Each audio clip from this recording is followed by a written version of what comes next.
ইংরেজিতে কথা বলার সময় কি কখনো মনে হয় উচ্চারণটা ঠিকঠাক হচ্ছে কিন্তু কথার মধ্যে সেই স্বাভাবিক সুরটা আসছে না? এই সমস্যার সমাধান কিন্তু খুব সহজ একটা জিনিসের মধ্যে লুকিয়ে আছে।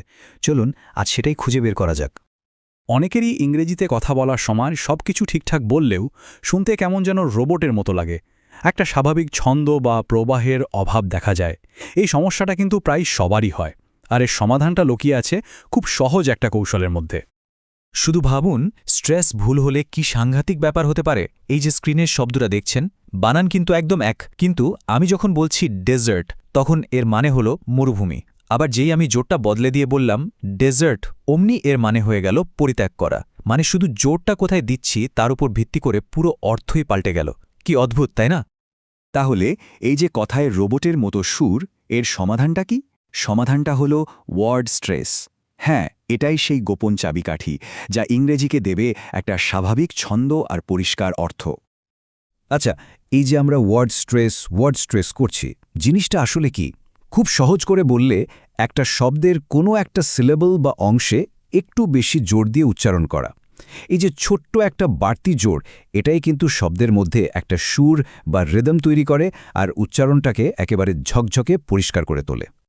চলুন আর একটা উদাহরণ দেখি, তাহলে ব্যাপারটা আরও জলের মতো পরিষ্কার হয়ে যাবে। শব্দটা হলো রেকর্ড। যখন আমি জোর দিয়ে বলছি রিকর্ড, তখন এটা একটা নাউন, মানে কোনো নথি বা রেকর্ড।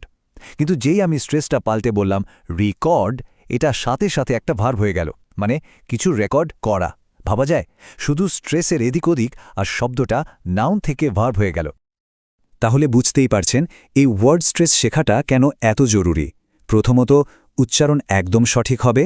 দ্বিতীয়ত, নেটিভ স্পিকাররা কথা অনেক সহজে বুঝবে, কোনো ভুল বোঝাবুঝির সুযোগই থাকবে না। আর সবচেয়ে বড় কথা, কথা আর রোবটের মতো শোনাবে না, একটা সুন্দর স্বাভাবিক ছন্দ আসবে। শুধু তাই নয়, এটা লিসেনিং স্কিলও কিন্তু বাড়িয়ে দেবে। আচ্ছা, অনেক তো তত্ত্ব কথা হলো, এবার চলুন সরাসরি নিয়মে চলে যাই, কেমন? আমরা কিন্তু শুরু করব একদম সহজ ছোট ছোট শব্দ দিয়ে, তাহলে পুরো ব্যাপারটা ধরতে খুব সুবিধা হবে। এক সিলেবেলের শব্দের নিয়মটা তো সব থেকে সোজা, এখানে কোনো চিন্তাই নেই। স্ট্রেস বা জোরটা সবসময় ওই একটা মাত্র ভাওয়েল বা স্বরবর্ণের উপরেই পড়ে। যেমন ধরুন ক্যাট, ডগ, বুক। একদম সহজ, তাই না? এবার আসি দুই সিলেবলের শব্দের ক্ষেত্রে। এখানে একটা খুব মজার নিয়ম আছে। বেশিরভাগ ক্ষেত্রে দেখা যায় শব্দটা যদি নাউন বা অ্যাডজেক্টিভ হয়, তাহলে স্ট্রেসটা পড়ে প্রথম সিলেবলে, যেমন টেবল, উইন্ডো। আর শব্দটা যদি ভার্ব বা প্রেপোজিশন হয়, তাহলে স্ট্রেসটা চলে যায় দ্বিতীয় সিলেবলে, যেমন রিল্যাক্স, বিগিন। দারুণ একটা প্যাটার্ন, তাই না? ছোট শব্দের ব্যাপার, কিন্তু বড় শব্দের ক্ষেত্রে কি হবে? এখানেই আসল মজাটা। বড় শব্দের ক্ষেত্রে স্ট্রেস কোথায় বসবে তার অনেকটাই নির্ভর করে শব্দের শেষে যোগ হওয়া সাফিক্স বা প্রত্যয়ের ওপর। ওরাই যেন পুরো খেলাটা নিয়ন্ত্রণ করে। এই যেমন দেখুন কি দারুণ একটা পরিবর্তন। মূল শব্দটা হলো ফটোগ্রাফ, এখানে স্ট্রেসটা কিন্তু একদম প্রথমে। এবার এর সাথে শুধু একটা ইয়ার সাফিক্স যোগ করা হলো, আর দেখুন স্ট্রেসটা কেমন লাফ দিয়ে মাঝখানে চলে এলো। নতুন শব্দটা হলো ফটোগ্রাফার। অসাধারণ একটা পরিবর্তন, তাই না? এবার তাহলে চলুন কয়েকটা সহজ ফর্মুলা বা বলতে পারেন গোপন সূত্র জেনে নিই। এগুলো জানা থাকলে শব্দের শেষটা দেখেই বলে দেওয়া যাবে স্ট্রেসটা কোথায় পড়বে। এগুলো মনে রাখলে কাজটা কিন্তু অনেক সহজ হয়ে যায়। তো আমাদের প্রথম ফর্মুলাটা হলো সেই সব শব্দের জন্য যেগুলো শেষে টিআইওএন বা এসআইওএন থাকে। ইংরেজিতে এই ধরনের শব্দ কিন্তু প্রচুর। নিয়মটা খুব সহজ।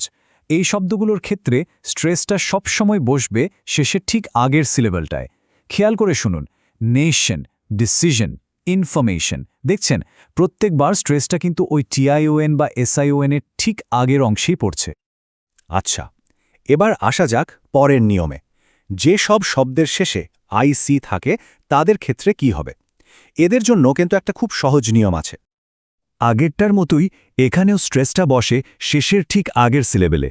যেমন ধরুন জিওগ্রাফিক, ফিলোসফিক আর ইকোনমিক। দেখছেন তো, একই রকম প্যাটার্ন, বেশ সহজ, তাই না?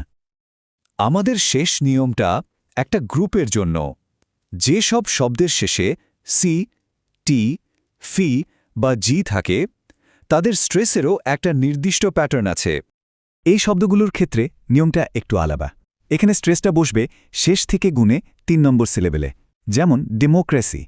খেয়াল করুন স্ট্রেসটা মকের উপর। একইভাবে ফটোগ্রাফি আর বায়োলজি, এই একটা নিয়ম মনে রাখলে এই ধরনের অনেক বড় বড় শব্দের উচ্চারণ কিন্তু একদম সহজ হয়ে যাবে। তাহলে আসল কথা হলো প্র্যাকটিস। নিয়মগুলো তো জানা হলো, এখন কাজ হলো এগুলোকে ব্যবহার করা। ভাবুন তো, আজ কোন নতুন শব্দটা দিয়ে এই নিয়মগুলো একবার মিলিয়ে দেখা যায়। মনে রাখতে হবে, প্রত্যেকটা নতুন শব্দ অনুশীলন করাই কিন্তু সাবলীল ইংরেজির দিকে আরেকটা নতুন ধাপ।